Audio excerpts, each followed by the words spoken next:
Hey y'all, Dave here. Welcome to my channel where I mainly discuss things related to philosophy, atheism, critical thinking, and that kind of thing. Though on occasion I do discuss other stuff that catches my interest. This video is going to be one of the latter kind. Recently, my Twitter feed and YouTube recommendations have exploded with the whole Olympics opening ceremony controversy. There has also been a lot about it in the news, so most of you probably will be familiar with it. Christians have been up in arms about how the opening ceremony was mocking Christianity and Christians, and I use Christians in a kind of loose sense here because not all Christians have been, and it seems to be a very specific kind of Christian that's doing it for the most part. Many have been crying out about how the opening ceremony committed blasphemy, and in some more extreme cases crying about how the Olympics is under the control of Satan and flaunting it in the face of Christians. I'm going to ignore those conspiracy theories in this video. There will probably be plenty of atheist YouTubers out there covering and making fun of that aspect, and it isn't really my kind of thing. Instead, I'm going to focus on the cries that the Olympic opening ceremony was mocking Christianity and Christians and parodying the Last Supper painting. Unfortunately, I won't be able to use clips from the event itself because between me starting the first draft of the script and this draft, the actual footage has been removed. We're left mostly with stills and a few clips, so instead I'll just have to describe the scene and use those stills. After that, I'll break down why I don't think it's an attempt to mock Christianity or Christians. In my opinion, they weren't even parodying the Last Supper painting. We'll look at what the performance piece was, what it represents, why everything in the scene fit the theme of the piece, etc, etc. Along with a couple of the complaints that have appeared in my feed, and some of my thoughts on those complaints, as well as just some of my thoughts in general. Let's begin by describing the performance piece from the Olympic opening ceremony. Like I just mentioned, it's impossible now to find a copy of the actual performance. The piece has been removed from the official YouTube channel of the Olympics after the outrage. Though before that, whoever is in charge was striking down uploads of it through copyright claims. There are little bits of it here and there, but finding a full copy of it is pretty much impossible. So allow me to paint a picture of the performance with my complete lack of wordsmith skills. The scene opened with a long table with a red and white top. Behind the table was a row of people. In the center was a woman wearing a dress, a headdress, and holding heart hands. On either side of her were other people, all striking various poses. These other people were made up of drag queens and trans people and non-binary people, along with some others. I'm highlighting the drag queens and the trans and non-binary people here for reasons I'll explain in a bit. This is an image of the scene. The scene panned back to show the entire table and more people surrounding the woman in the center, all made up of the same kind of people I just mentioned. Soon after, a dinner platter with a covering is added to the scene.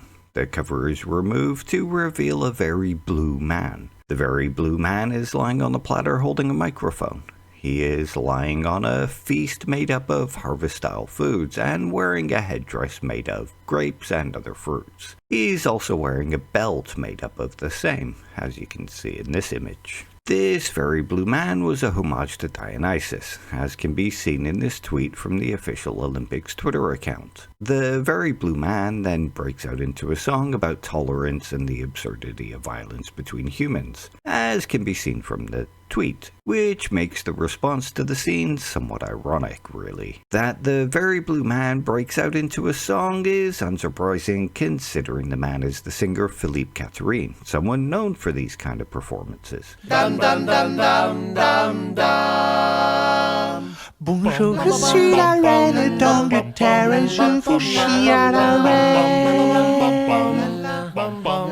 Behind him, the people behind the table continue to strike various poses. Finally, the table becomes a runway and the fashion show ends the performance. And that was the performance piece. A bunch of people behind a table. A woman wearing a headdress, holding heart hands in front of her in the middle of the table. Surrounded by drag queens and trans people and non-binary people and some other people. Philippe Catherine as Dionysus is introduced, and he breaks into a song about tolerance and the absurdity of violence among humans. A fashion show then ensues and the performance is over. So, yeah. That was the scene causing controversy among Christians and in the news and on Twitter. My apologies that this segment was a little longer than it needed to be. It would have been much quicker and easier to simply show you a clip, but this is the best I've got for this one. Now let's take a brief look at the Last Supper.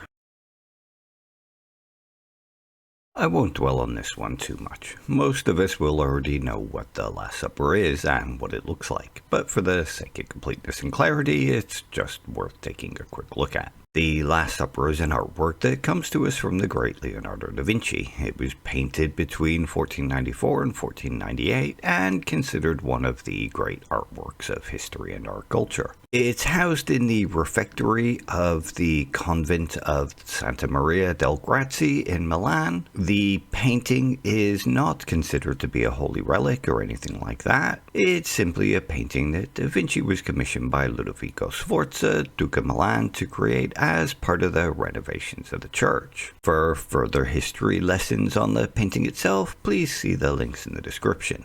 Let's move on to looking at the painting itself next. The painting itself is a depiction of the moment that Jesus tells his apostles that one of them will betray him before the night is over.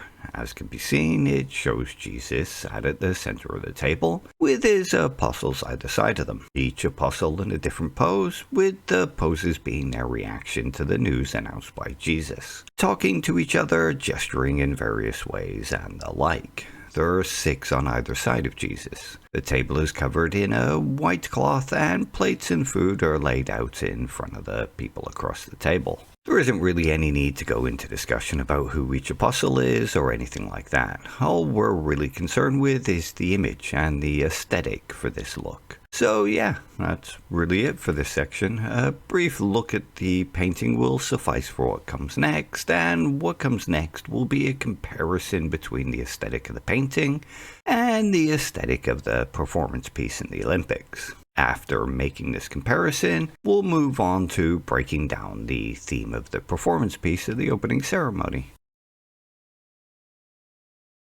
Okay, let's call up a couple of images here. The first image is the one that's been popular among those claiming that this is a parody of the Last Supper and using to show that their performance piece was mocking Christianity and Christians. And the second image is the Last Supper. Let's take a look at some of the similarities here. What do we see in the images? First, we see a bunch of people stood behind a table, and they are all on the same side of the table. There is a central figure, and that figure is surrounded by various people. Those various people are in various poses. They are gathered at what looks to be a feast or a supper of some kind. And, well, that's it as far as the similarities I see. Perhaps you see more than that, and I'm just allowing certain biases to come through, though. If you see more than that, then feel free to point them out in the comment section. Now, what about the dissimilarities? The first and most obvious difference, of course, is the fact that the central figure at the table is a woman. Another pretty obvious difference is that she is surrounded by drag queens and non-binary people and trans people, along with others. The image that's been shared around as proof of it being a Last Supper parody also shows a different number of people either side of the central figure in both scenes. Jesus had 12 apostles, and thus there are 6 figures on either side of him in the Last Supper painting. While in the Olympic scene, and the picture that is most used to highlight it as a parody, it shows 3 figures either side. Though if you look at other images and the various surviving clips, there are actually far more people either side of the central figure, and way more than is in the Last Supper painting. So that seems to be a pretty big dissimilarity as well. The table is also a different color in both scenes, with it being red and white in the opening ceremony scene and a white tablecloth cloth in the Last Supper scene. The table is adorned with plates and cups in the Last Supper scene, and in the opening ceremony scene there are no such adornments. In the Olympic scene, there is just something in front of the central figure. The more we stare at the scene in the Olympics, or at least the image used to prove it's a parody of the Last Supper, the more we see that the scene in the opening ceremony of the Olympics is a very different scene. Of course, these are simple aesthetic differences. However, the only similarities are it being a table, it having people all on one side of the table, and there being a central figure that all others are posed around, meaning that they are all very simple aesthetic similarities also. When balancing the similarities and the differences between the two, the scales most certainly tip in favor of the differences. However, there is a huge glaring difference between the two scenes. There is the blue man. There is Dionysus on a supper platter. A giant silver supper platter. I know my eyes are old these days, and as you can see from my videos, I wear glasses. So perhaps this is why I can't see it. But as hard as I try to find it, I see no giant silver supper platter in the image of the Last Supper. Nor do I see Jesus sitting on it in the Last Supper. I also don't see a blue Jesus in the Last Supper. So while the aesthetic differences pointed out previously might be brushed off as simple differences that make no difference to the similarities, this one certainly seems to tip the scales in favor of it not being a parody of the Last Supper. Unless we want to argue that any time there is a scene of people all being on one side of a supper-related table with a central figure, and people either side of that figure in various poses, it's a parody of the Last Supper. Which strikes me as being a bit ridiculous, really. Let's take a look at something else first. Something I've seen mentioned as evidence that it's mocking Christians and Christianity is that the central figure in the opening ceremony piece is wearing a headdress that is similar to a halo. So here we see another difference between the performance piece of the opening ceremony and the Last Supper. Just like with trying to find the blue Jesus on a supper platter in the Last Supper, I appear to be having problems finding a halo around Jesus' head in the Last Supper. There's light coming in through the window behind him, but there's no halo. Yet, as pointed out by some of the complaints, the central figure in the performance piece is wearing a halo. It'd be an error to say that no depictions of Jesus show him with a halo around his head, or behind his head. Just take a look at these depictions of Jesus. They clearly show a halo behind his head. So there, argument over. The scene is clearly mocking the Last Supper, and clearly mocking Jesus, and clearly mocking Christians and Christianity, isn't it? After all, halos are the sole property of Christianity, and no other culture in history has ever used halos in their artwork, especially not the Greeks, right? Well, you know the answer to that. It's no. Have a look at the art on this vase. This vase is from the 5th century BC, so quite a long time before the existence of Jesus or Christianity, and it's definitely not a depiction of Jesus. It is in fact a depiction of Helios. Helios was a sun god in the Greek religion. We can quite clearly see a halo behind the head of Helios here, and a halo with rays coming out of it. We also have this image of Helios. This image comes to us in the form of a relief sculpture, excavated at Troy in 1872 and currently housed in the State Museums of Berlin. Again, halo behind his head and rays coming out of it. Before moving on to looking at some of the themes in the performance piece from the opening ceremony, let's just take a look at one more image, this time of Apollo. This image comes to us from a Roman mosaic in North Africa. Apollo was an Olympian god in the Greek pantheon, and also recognized as a god of the sun. We once again see a halo around their head, and once again see rays coming out of it. The fact that Apollo is considered an Olympian god is an important detail to note here before we move on, as well as there being 7 rays coming out of the halo. Now let's move on to some of the themes that we see in the performance piece at the opening ceremony. Let's just bring up an image of the people behind the table here. Look at the halo behind the central figure's head. We see rays coming out of it, almost like the crude drawing of a sun that a child might make. It's also a lot like the halo surrounding the images I showed previously of Helios. What it's even more like, though, is the image I showed of Apollo. Count the number of rays coming out of the halo that the woman is wearing. I count 7, just like the number of rays in the image of Apollo. Now, let's take into consideration where this performance piece is taking place. The opening ceremony of the Olympics. Here we see a woman wearing a halo similar to the halo used for images of Apollo, an Olympian god. What seems more likely here? That this woman is being used to represent and mock Jesus at the opening ceremony of the Olympics, or that this woman is being used to represent Apollo, an Olympian god, at the opening ceremony of the Olympics? It seems far more likely to be the latter than the former to me, but let's keep going. We also have the inclusion of Dionysus, another Greek god. The inclusion of Dionysus seems to tip the scale even further in favor of this being a homage to the Greek origins of the Olympics. For those doubting that this is supposed to be Dionysus, let's just recall the tweet from the official Twitter account of the Olympics here. It pretty clearly states that the very blue singing man is supposed to be a representation of Dionysus, and not a mockery of Jesus. I've heard some Christians say that they have never seen Dionysus being represented as a very blue man before, so therefore this isn't Dionysus. But by the same note, I've never seen Jesus represented as a very blue man before, so going by the same logic, this can't be a representation of Jesus either. I've also never seen Jesus represented by having a crown and belt of grapes before, but I've seen Dionysus referenced as the god of wine. This seems to tip the scales in favor of it being Dionysus and not Jesus. So in this performance we see things relating to the Greek gods and the Olympics, and both relate to the theme of the Olympics. Another theme we see included in the piece is a feast, and this relates to something known as the Great Dionysia, or the Festival of Dionysus.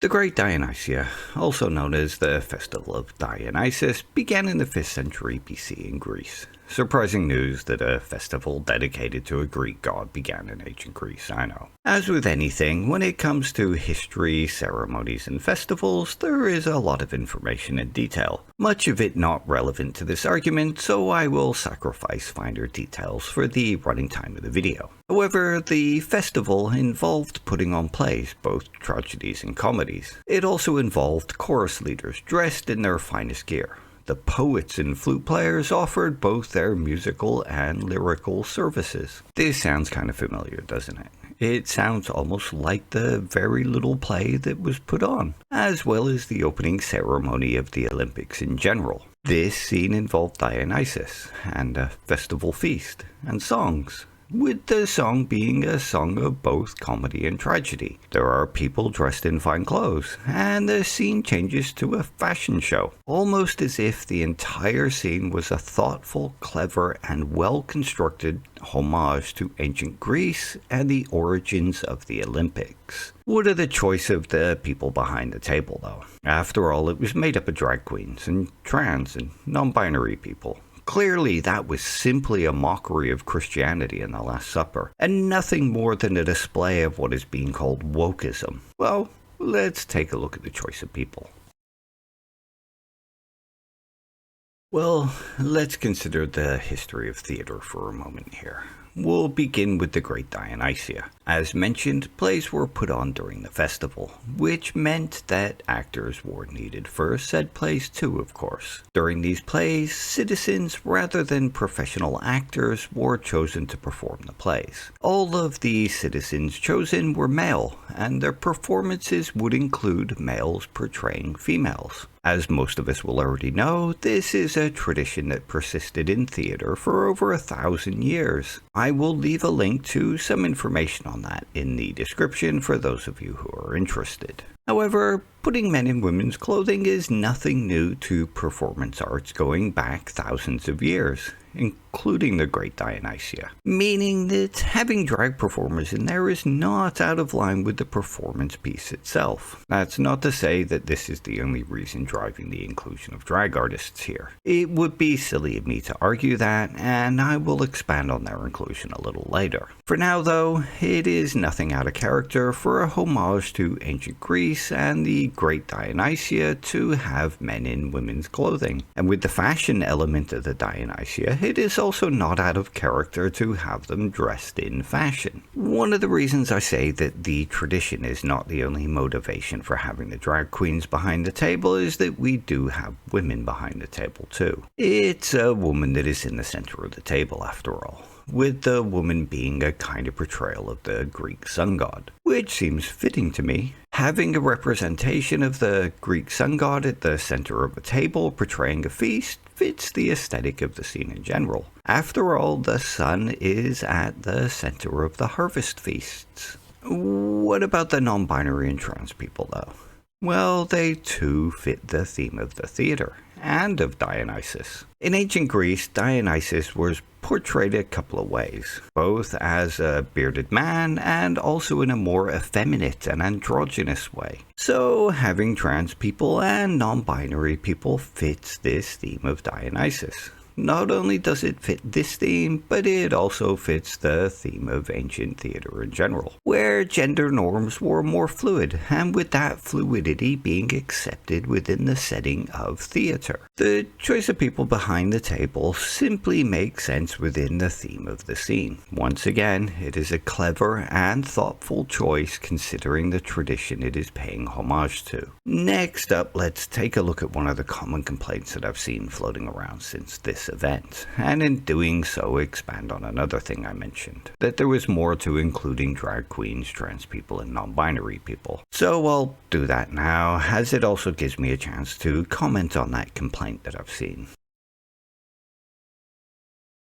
With that complaint being that the Olympics is supposed to be inclusive. It's supposed to be an event that brings people together and unites people. The event is one that is supposed to be for all people and all races and all religions. By mocking Christians and Christianity, 1 billion people were made fun of and made to feel unwelcome. But as we've already seen, there was no intent to make fun of Christians, and there was no mocking of Christianity going on. The piece itself was a smart and very well thought out homage to the origins of the Olympics. Not only was it not an attempt to mock Christians, but it was inclusive. In fact, it was more inclusive than many of the Christians currently making the most noise about the performance piece making fun of Christians. How so? Well, let's consider the current happenings in America. As this article from The Guardian states, there are places in America that have attempted to put laws into force that ban drag queens from performing in certain spaces. Looking at the article itself, we can see that Tennessee, Texas, Montana, and Florida have all attempted to put these laws into force. Thankfully, as we can see from the same article,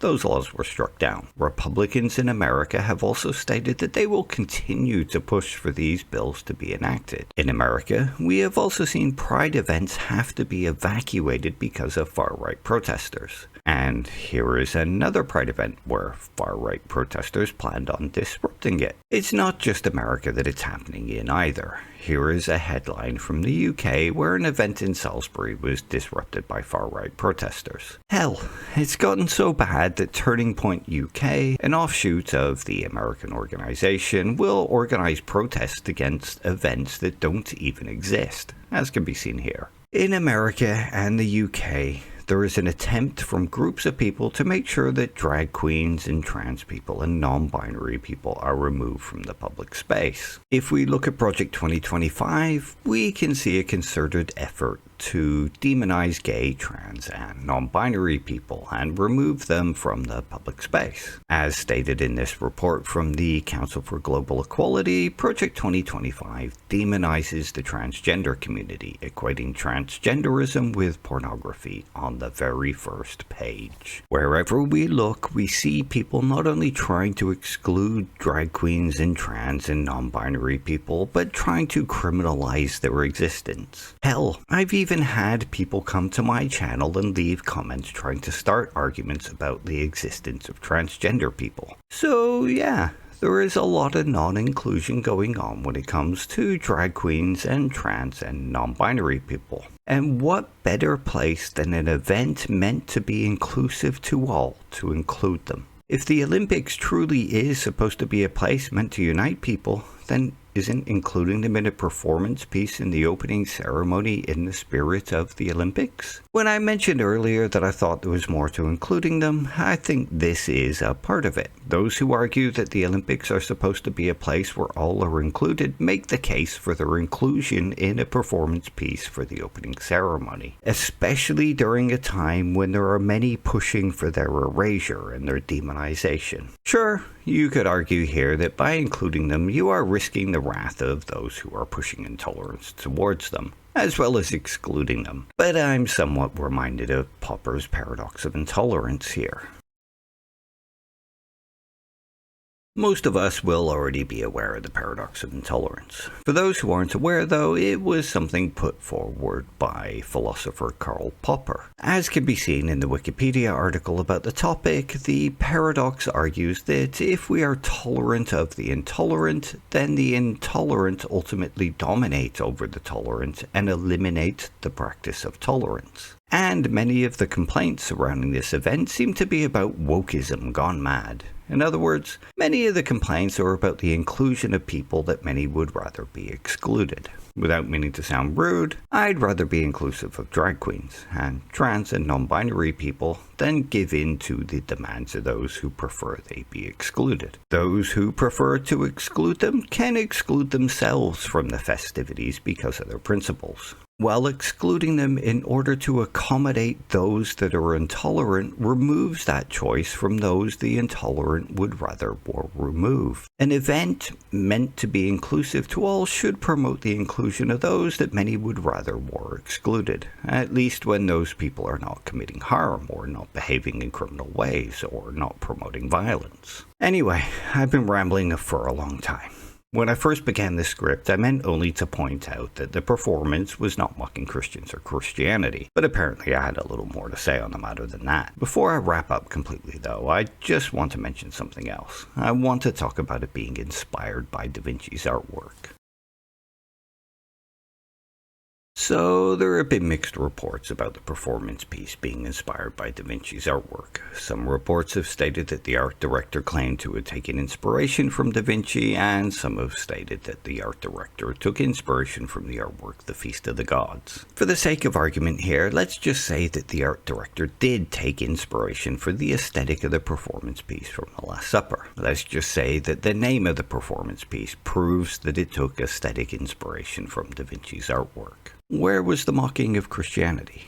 And where was the mocking of Christians? As far as I'm aware, taking aesthetic inspiration from some piece of art does not automatically mean that it is being mocked. And there is nothing in the piece that overtly mocks Christianity or Christians. There are no references to Jesus in there, and there are no references to Christianity in there. No moments of the piece make any reference to Christians either. So, where was the mocking of Christianity? And where was the mocking of Christians? Perhaps Christians making the claim that this was mocking Christians and Christianity can inform me in the comments or on Twitter. I'm more than happy to have a conversation with you about it. All of the interactions I've seen have simply claimed that the piece was intended to mock Christians and disrespect Christianity. None have ever been able to explain why though. They just simply claim that it is.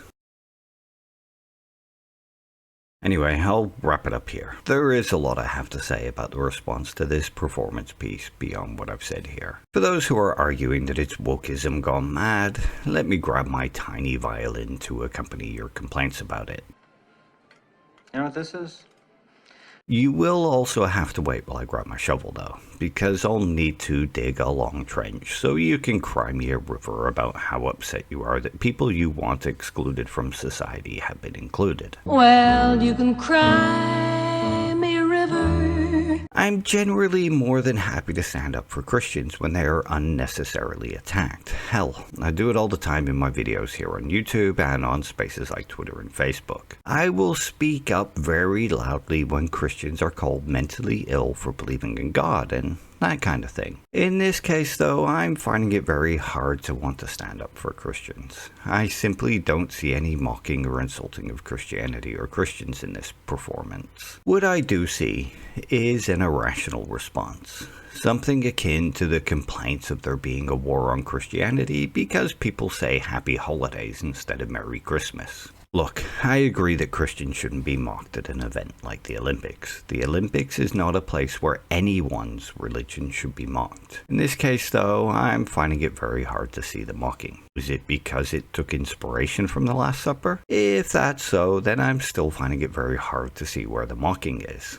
Is it because the piece included drag queens and trans and non-binary people? If that's the case, then I still fail to see how that is mocking Christians and Christianity. So, where is the mocking? Anyway, that's about it for this one. Sorry for the long video, but there's a lot to say here, and a lot I have left unsaid. If you enjoyed the video, then please feel free to leave a like or possibly give it a share. I have little doubt that this one is about to get a lot of negative responses, so you'd be helping me out if you did leave a like. I also have a Patreon to anyone that wants to support me. You can find links in the description to some of my other channels as well. Anyway, until the next time, take care, and I hope life treats you well.